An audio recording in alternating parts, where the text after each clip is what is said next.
Hello friends, வணக்கம். இது வசந்தம் studio. நான் ராஜேஷ்.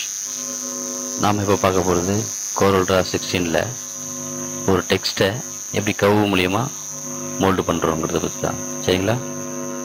பார்த்தீங்கன்னா ஒரு சர்க்கிள்,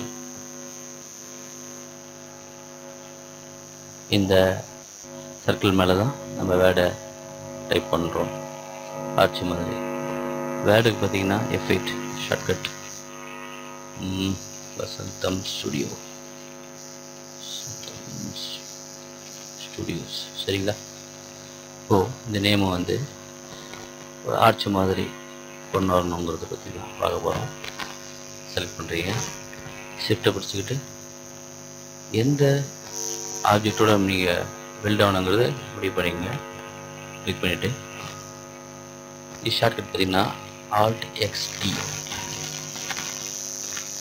Alt-XT ஷார்ட் ஃபார்ம். பார்த்தீங்கன்னா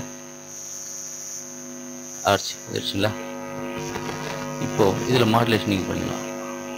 பாருங்கள், உங்களுக்கு தேவையான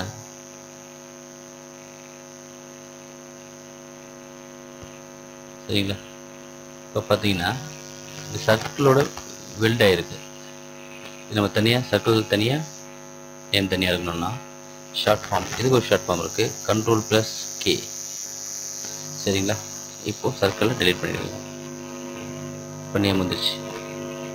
இது சர்க்கிளுக்கு மட்டும் இல்லை, நம்ம எந்த ஷேப் வேணால் நம்ம பெயிண்ட் பண்ணலாம். பாருங்கள்,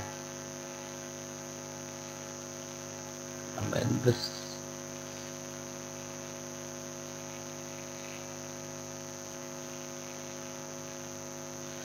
கர்வோட வரைகிறேன். இந்த கவுக்கு இந்த மாதிரி வேர்டை நம்ம பண்ண போகிறோங்கிறது பார்ப்போம். சேம் அதே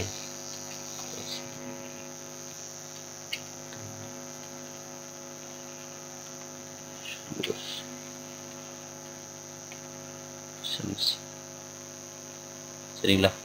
கிளிக் பண்ணிக்கிறீங்க, ஷிஃப்ட்டை பிடிச்சிக்கிட்டு Alt-XT. சரிங்களா? இப்போது வேர்டு மட்டும் கிளிக் பண்ணிவிட்டு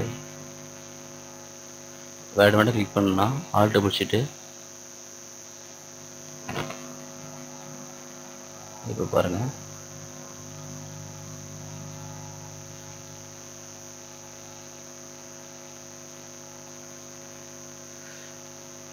இந்த கவோட இந்த வேர்டு மெர்ஜ் ஆச்சு போயிடுங்க.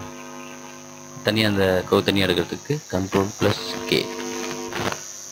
கவு தனியாக எடுத்து டெலிட் பண்ணிங்க. பார்த்தீங்களா? ரொம்ப சிம்பிளாக இருக்கு இல்லையா? இந்த வீடியோ உங்களுக்கு பிடிச்சிருக்குன்னு நான் நம்புகிறேன். பிடிச்சிருந்தா லைக் பண்ணுங்கள், நம்முடைய சேனலை சப்ஸ்கிரைப் பண்ணுங்கள். தேங்க்யூ ஃபார் வாட்சிங். Thank you friends. தேங்க்யூ.